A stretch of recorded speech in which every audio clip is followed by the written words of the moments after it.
Hey, welcome everybody. I am the Reverend Wakil David Matthews. And in this weekly conversation with my dear friends here, we were thinking about the feeling of distrust, or the loss of trust in the people that, or in even the idea of what we think we should be as a country, as a culture. We have this veneer anyway of being the moral compass of freedom. We're sharing freedom throughout the world, sharing human rights, and even though that veneer has its faults, and we know that it's not always real, or often not real, right now it's particularly under attack, and we're particularly seeing it. The mudslide, I love that. The mudslide of all of those feelings that we hold some kind of moral compass in the world. And in fact, we're doing the opposite. We're showing the world the worst face, the shadow face of our humanity, that we are actually doing the worst possible things. We're killing children. We're killing, we're ignoring our elders. We're ignoring our homeless. There's so many ways that we're seeing our culture kind of dissolve, or that veneer, or what we hope for our culture to be, dissolve. And so I thought we'd talk about that today, just about how that feels, the loss that we feel about that, and maybe some ideas around what we could do as in our own worlds to help recreate that, or help that be different. So what do you think, folks? Woofed. That's what I think. Yeah. Well, I am the Reverend Mother Ana Luisa Hernandez, and I want to say that this is a very real death that we're encountering. It is a death of, you called it a veneer. It's an idea that was fostered in this country, hundreds of years, a couple hundred years ago. Yeah. And it's not real anymore. And we are sensing a death. We're in the labor moments of the end of something. We can't individually figure out how to manage this loss, but collectively we're going to have to grapple with this. Yeah, we're going to have to figure out what it means as a culture, as a society. I'm not even sure if it's a culture, but as a country. How do we face the rest of our brothers and sisters around the world to say, we still care about you. We're still a good and loving human.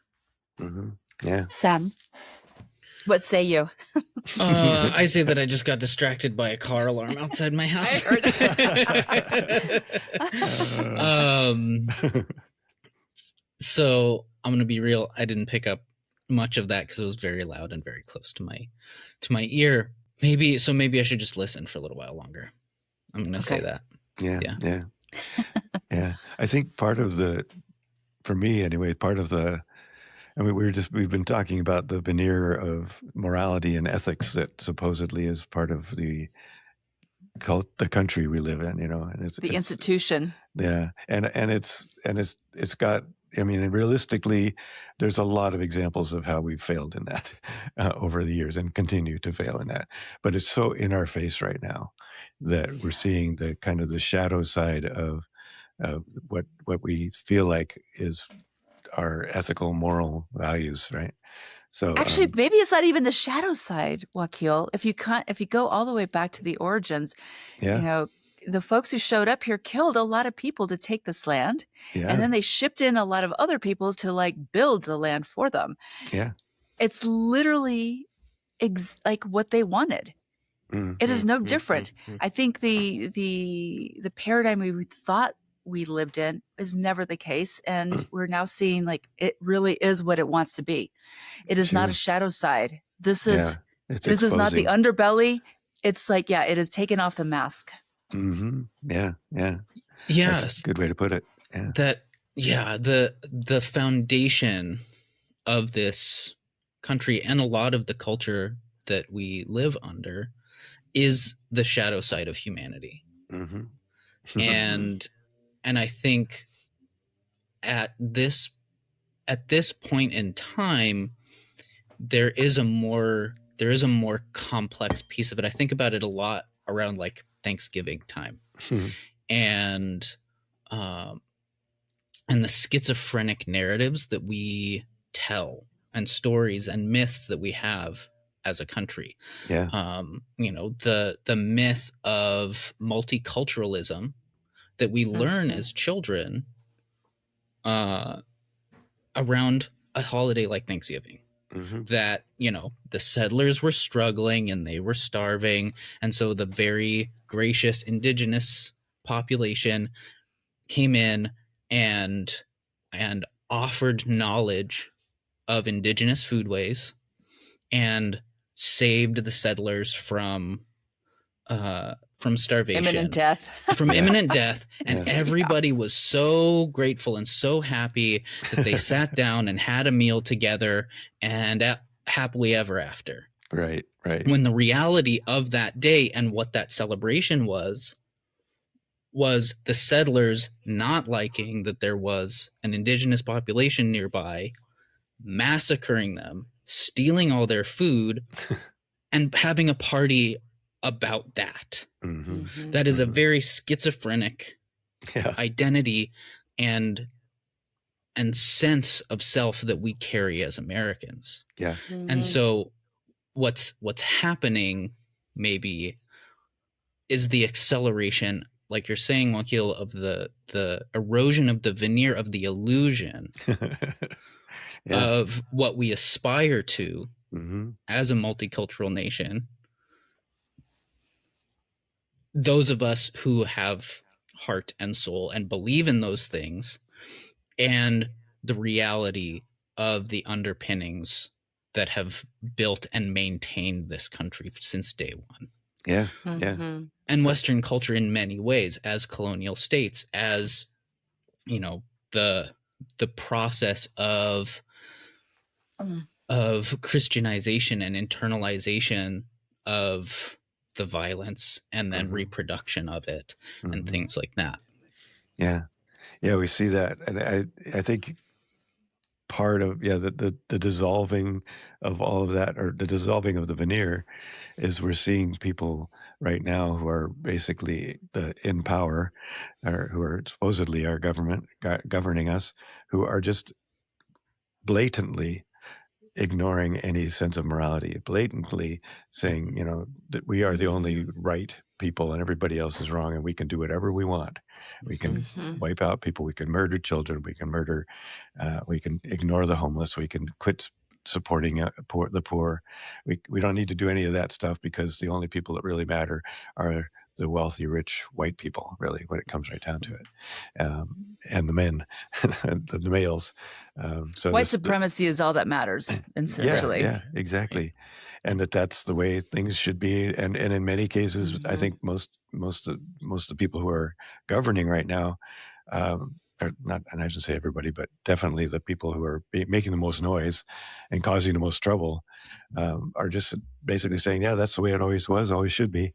And those of us who don't feel that way are like, oh my God, how can this even be happening? I mean, I feel that. I guess for me, I'm just over and over feeling like just despair and like, oh my God, how can this possibly be happening? Why can't we make this stop?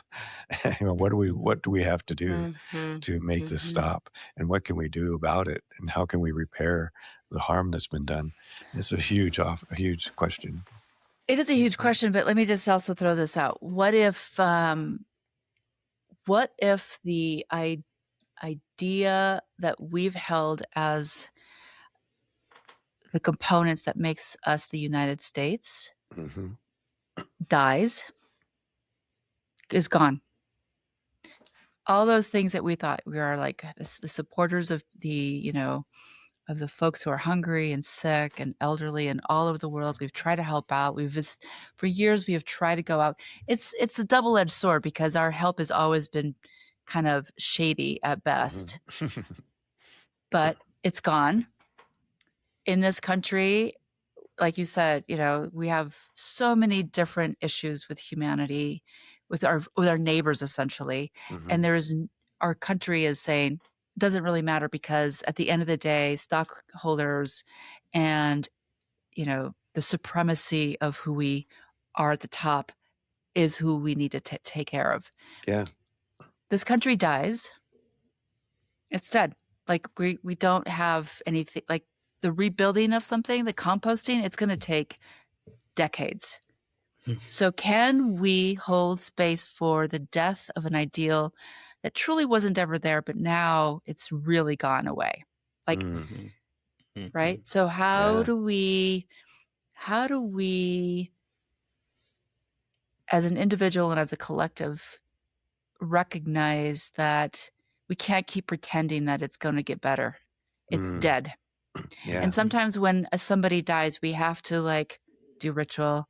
We have to get together with our community, and we have to grieve. And I think that we are in the labors right now of death.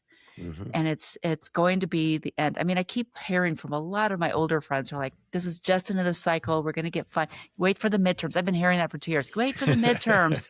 Wait for the midterm. I know, right? Like, and I keep saying the same thing. Like, that is such a crock. That is, no, this is it. This is it, folks. We are in the end. First thing is to accept that, right? Just as with someone when you're dying is the very first practice is to accept that you're dying, right? And to be willing to be in that space of dying and not only be in it, but celebrate it and you know, appreciate what that offers.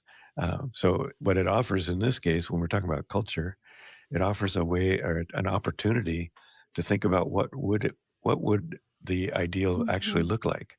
You know, and how can we in our own little communities begin to build that? So, and what would that? So, what can we learn if we accept that? Yeah, that this is dead and dying, and probably has been dead and dying for a long time. Right. So I, as a former homeschool mom, so we always talked about the cycle of life and what it requires, right? So we have to give it time. I mean, we always tell people, take your time grieving. Take your time at the end. When I've been with some folks, I always encourage them, like, be with the body of your loved one for as long as you need to. Yeah. And it used to be 3 days. Well, it is historically in a lot of cultures 3 days, because at 3 days you start decomposing and you start smelling bad. And the people who have been in wake around the body are exhausted. But they have both intellectually and emotionally and physically understood that there has been a death. And now we can take the person and bury them, right? And be done. And then the grief cycle starts. You miss the person. You wish you had said. You start kind of reorganizing your life with the loss. And then, a spring comes through and there's new growth. And so, if we think about the death of the veneer of our country, right now we might be in the throes of laboring a death. Right. And collectively, we need to ritualize it. And I don't want to talk about an ideal of what we're going to recreate. I want to talk about like the essence of what humanity, not even humanity, because that's like such human supremacy. How can we collectivize so that we can support our world as a whole moving forward, right? Yeah. So that's my 2 bits there. No, I love that. That's really well put, as always. Just thoughts. I just started reading this book, so I can't fully give it like a through and through recommendation for everybody, but it's been in my library, and Ana Luisa told me yesterday that it's been in her library, for a while. And but Wakil, I think, already read it, so he's the one that recommended it. Hospicing modernity. Yeah. And really it is this question. It is looking at the ways, not just political parties, not just, ways of life or myths, just like the entire concept, the foundation of the world that we live in, is dying. and how to show up in that world, and acknowledge and examine the ways that we're attached to it, and are grieving the different pieces that we're leaving and losing. And I mean, the author, she's talking about flush toilets, and she's talking about like, you know, compostable, and what we have lost in this process, the gifts and the challenges in it. But one of the pieces that really stuck with me in the pieces that I've read so far is a saying, and I don't remember where she said it came from. Maybe it's Russian. No, it's Brazilian. It's a flood aphorism. You can't swim until the water is hip deep. And until then, you just got to wade through it. And so the water's rising. I like that. Yeah. The water is rising. And it's a slog. And you don't feel the motion, and it's sticky until the water hits a certain point. And it talks about, you know, also the level of crisis that we need before we feel the real breaking and can respond and band together, like what happened in Minneapolis. You know, like you can have, as I've said before, you can have block parties and you can get to know your neighbors, but you don't know how to respond until shit hits the fan at a certain level of crisis. That's right. That's right. Yeah. That's so interesting because this morning my daughter, I should probably not say her name, but she's, you know, I have been like a cognitive prepper my whole life, only because I've always been afraid of people coming to like take me away and do all these things. But this kiddo has become an active, resilient kind of person, right? So for months she's been like, we need to stock up. I'm going to start growing food. You know, we need to get more solar panels, and you know, like she's really on it. But this morning we sat and made the list because I read the article, like we've got like 2 weeks in these other countries before they're gonna kind of grind pandemic style and not be able to produce and then move goods, right? And I saw the list of like things that might be really hard to come by. So I made a list this morning, like at 6 a.m, you know, okay, like this is it. And we sat and talked about it because we're going to go tonight and we're going to like try to get some stuff. And she said, you know, we're going to be okay. You've got a lot of skills. You've taught me so much. We've lived in other countries where we didn't have toilets all the time and you don't get toilet paper all the time. And she's like, it's not that big a deal. But she's like, people around us aren't going to know how to do it. Right. And so, you know, that's the thing. Like we're going to have to be the teachers for our extended community at some point. And when nobody's able to, you know, slog anymore, like, right. Yeah. Yeah. People are falling in. We got to pull them up. Yeah. Yeah. I think that whole, the toilets issue is really interesting because it again kind of speaks to how we cover over all the things that we don't want to think about, right? We just we use some of the most pure water in the world to flush away our shit, and we don't have to think about it, right? So we don't have to look at it, and you know, for many, many years, we just flushed it out into the nearest water source. That maybe has changed a little bit, but still that whole sense that, you know, we don't want this in our house, you know, death is the same way. We don't want this dead body in our house. Let's get it out of here as fast as possible and as quietly as possible so the neighbors don't notice, you know, and so what do we lose? We lose so much from that. We lose so much connection. And as you're speaking to the sense that that we can actually start thinking about ways that, as you're talking about, Ana Luisa, how do we do this in our own home, and how do we do it with our people around us? How do we start to get connections with our neighbors and our friends and people that, because when that all does fall down, when we do admit that it's dying or dead, when the waters come over our head, I like that. We're going to be in a situation where the only one we're going to be able to help is the person we can touch, you know, that's next to us, walking, that's swimming with us, basically, and everything else is going to be outside of our control. It is already outside of our control, and you're right. You know, the midterms aren't going to change anything, and not going to change that. The collapse is happening. It has been happening since many years ago. Yeah, the hospice and modernity came out was it 10 years ago or 6 years ago or something like that?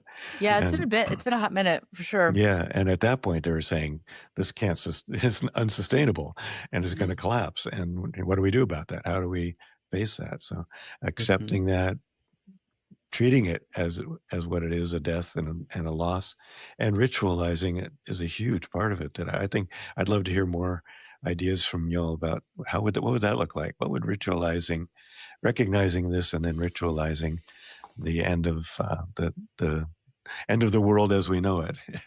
It's the end of the world. That should be our song. Yeah. And I don't mind. No, I don't mind. There's years and years ago, I believe that spirit has me interact or find little gems.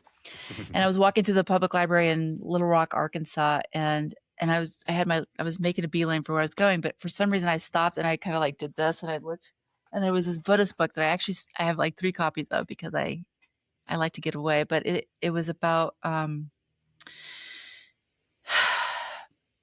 meditating at the end of life. I can't remember the title right now, but the whole practice was to imagine you're dying and you're dead, and then you're rotting, you're composting, and what remains. And the practice is to do it so many times. It's very also it's not it's Japanese. The what are the warriors? They used to do that. Oh, the Shinto, I know what you're talking samurai. about. Yeah. The samurai. Yeah. The samurai were to wake up every morning and consider what their death looks like. And then they would get up and go. And I really love that. I think that's a fabulous practice. And I think that the practice is about clearly seeing in your mind's eye a potential reality and getting just really comfortable with it. And what does it feel like if I don't have this country, if I don't have a home, if I don't have a flush toilet, and get really uncomfortable in the practice. And then as you move through it and everything just kind of dissolves and it's like, it's okay. People have been in this situation before and they're okay too. I mean, people have been in the most heinous situations and have lived. Yeah. Right. And so then you bring yourself back to, in this moment, we are safe. We have electrical, we have water, we have a safe home. How can I help to prepare others? Will you help by preparing yourself by being very calm, by being very judicious in the choices you make on a day-to-day as the world is dying, as our elements of our society are shifting and moving like, sand. I think that's a ritual that we could all practice, like not to be afraid. Well, be afraid, and then keep seeing through it and move through it. And it may take an hour, it might take days, it might take a couple months for you to finally be really okay with that. But I think it is it's a beautiful practice. Yeah, that's a good individual ritual to begin. And could that be, maybe Sam, maybe you could speak to this because you have people around you. Could that be brought into a community of your peers? Do you think you could how would that look to bring that into a community of your peers? I mean, the first thing that comes to mind is to have a dying party, and you all come around and you lie around and die together. I love it. I mean, shit. Go do a die-in if you're talking about doing an active thing. Protest. And protest, because doing our own inner work is good. And if we can, engage in a wider way. How about the creative arts too, right? Like that is very creative. It's very like theater, but I think that this also calls for art making. Yeah. This calls for poetry and storytelling and sculpture making and installation art. I think that is one of the collective rituals we can do together. Right. Yeah. Right. Create our way through. Maybe you Mhm. could tell us about the art you just did recently, because that was a very good example of exactly what you're saying, I believe. My portal? Yeah, your portal. My portal.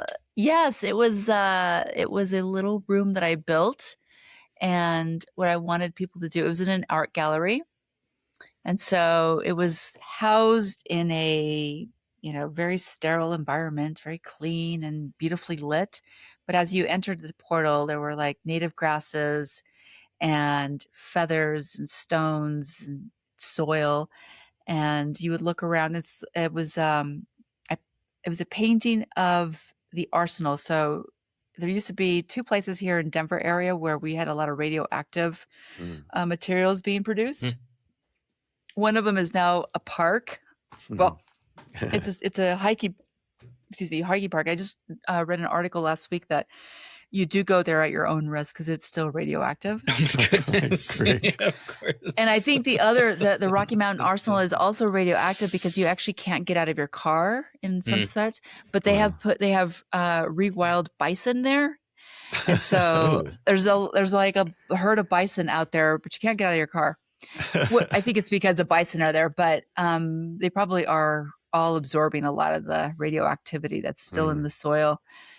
And I did it because it's pointing to reclamation, rewilding, and we're part of this, and we can go and bear witness both to the travesty that has been done up on the land and the travesty of isolating us from the land. Yeah. So that was my art piece.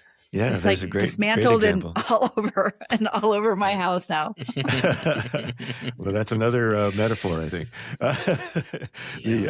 And actually, we're interviewing Saladin in an hour or so, and one of the conversations that I wanted to have with him is about a ritual he's done, which is exactly what we're talking about. Which he basically has people dig their own graves. And then they go through this whole ritual of letting go of different parts of being alive. And then they go sleep in the grave overnight. And so that's maybe, it's another example perhaps of how we begin to be in acceptance of that and use that as a metaphor. But it's also a way of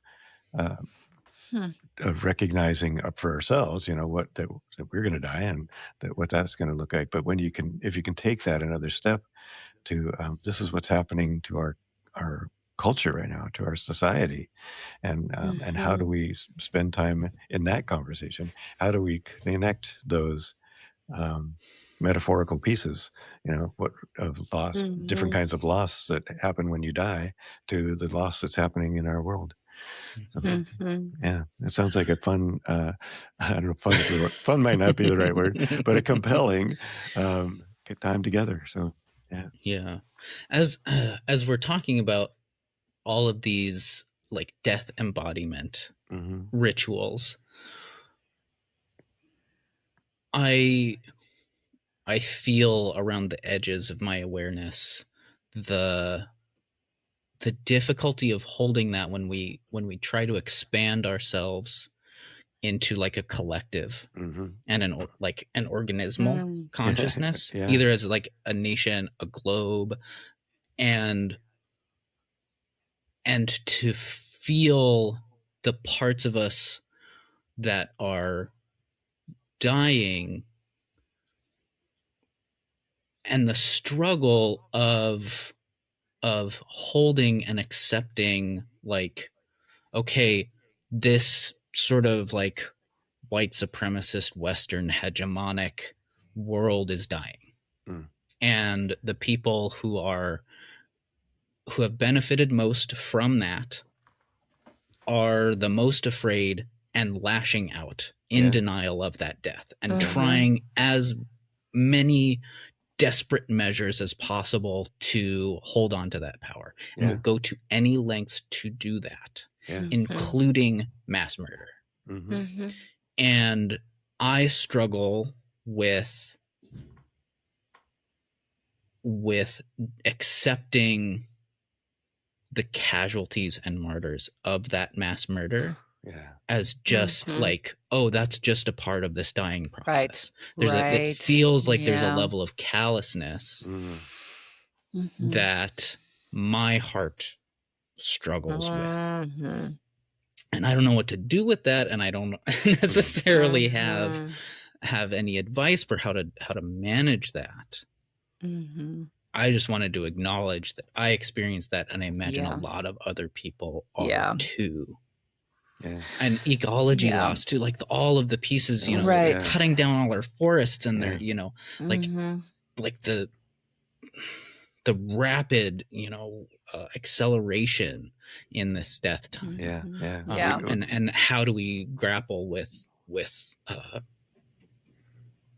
and what do we do to like try and head it off? And like, is just grieving that certain aspects of the world are ending and ecology loss is ending without shutting down and just getting fatalistic about it. Yeah. Well, it's either fatalistic or shutting down, or like a rage and like, you know, fight back, right? Like it's a choice that you've come to, and we have to figure out how we're going to do it. Going back to your very deep sense of not appropriate deaths with the mass genocides and the murders of, you know, our loved ones around, you know, psychopomp work is very real, and I've done that before. And have you heard of psychopomp? Explain it to me. Psychopomps are, well, I think they started out by being the people who kind of took care of poltergeists. Okay, yeah. You know, when spirits get trapped in certain spaces. There's another gentleman I followed for years. During the pandemic, we did a lot of online ceremony and work around this, because he's like, when somebody dies in abject fear, their spirits are like, they don't want to go to the light. They're like, wait, this is not okay. What's going on? Or, you know, a murder. Or I did the work for a cousin who was killed in a motorcycle accident. And what you do is, it's like shamanic journeying, and you go and find the soul and you help them get across and you move them. And so he was doing that work for folks who died early on in the COVID pandemic, who died in very extreme, stressful, ugly kind of ways. And he's like, it is our work now to bear witness to how they went and support them as they need to go travel across to the other side. So there is, I believe, psychopomp work is something we can also do. Yeah. And I think that whole sense of ritual, and we did a practice this weekend at a retreat I was at, where we were talking about forgiveness and asking for forgiveness. And one of the people said, you know, I want to just say how sorry I am to the planet, you know, because no matter, even though I live my life in as clean and health and aware way as I possibly can, I am contributing to the death of the planet. And I think about so that. that just holding that awareness, and, you know, having a chance to just be with people and say those words and weep, you know, that's part of that. And it's also what you're saying, Sam, about, you know, just we don't just, the acceptance doesn't mean that we just gloss over the fact that this is happening. We have to, part of that acceptance is to take responsibility and to feel the pain of it and to share that pain with our beloveds and with our friends and our communities. I think that's part of what we're talking about when we talk about ritual. It needs to be happening. So so the maybe last piece that I want to talk about, I see our time is growing short. In synthesizing what we're talking about with ritual and creativity, I am reminded of something that I want to talk about very carefully here, as to not come across as recommending any particular course of action. But I am reminded about certain discussions and education teachings that I have encountered regarding key points in Haitian history, and how in the West we so often are taught of it taught about it as a material, political, violent social uprising. And it, That's right. that is the Yep. key part. Yes. But more and more, what I learn about it, or the stories that I encounter in my education and the spheres that I'm stepping into, is the ritual component of that transformative period, and how the spiritual leaders in those communities held rituals, very powerful ancestral connection rituals, to invoke the gods of justice, Mm-hmm. the deity forms, the spiritual, archetypal, or energetic forces that care for the oppressed, that care for the martyred, Mm-hmm. and all of the ancestors who have died under such conditions, who have died fighting against such conditions,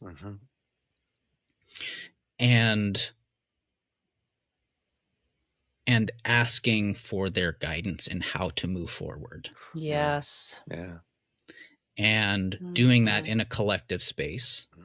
And so I'm not recommending any particular course of action, but commune collectively. If you are a ritualist, if you have if you just want to try, be careful, because sometimes, ancestors are benevolent spicy. Ancestors only, please.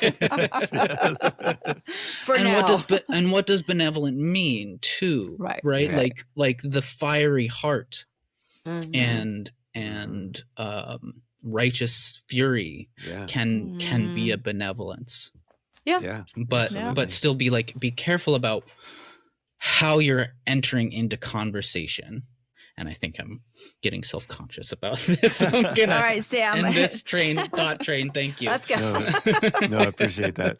I think whatever way you can approach it, and I think it's also important to be careful.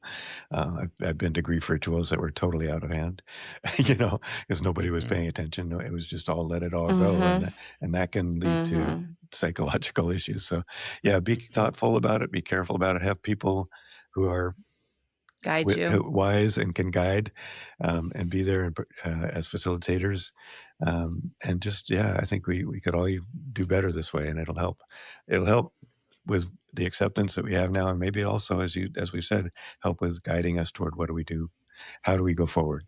So may it be so. May it be so. All right, love you guys. Talk to you again soon. Bye. Adios. Conversations about the end of life. Thank you for joining us today. Thank you to Charles Heaston, the composer of the original music you are listening to now. And of course, thanks to you, our audience, and all of our amazing guests. Please come back next week for another great episode. Share this with your friends, family, and community. We hope you will subscribe and follow us on YouTube, Facebook, Instagram, Blue Sky, and Substack. Each guest's additional information will be found in the podcast notes. And of course, if you have a good end-of-life story to share, please reach out. We are always eager to hear from you.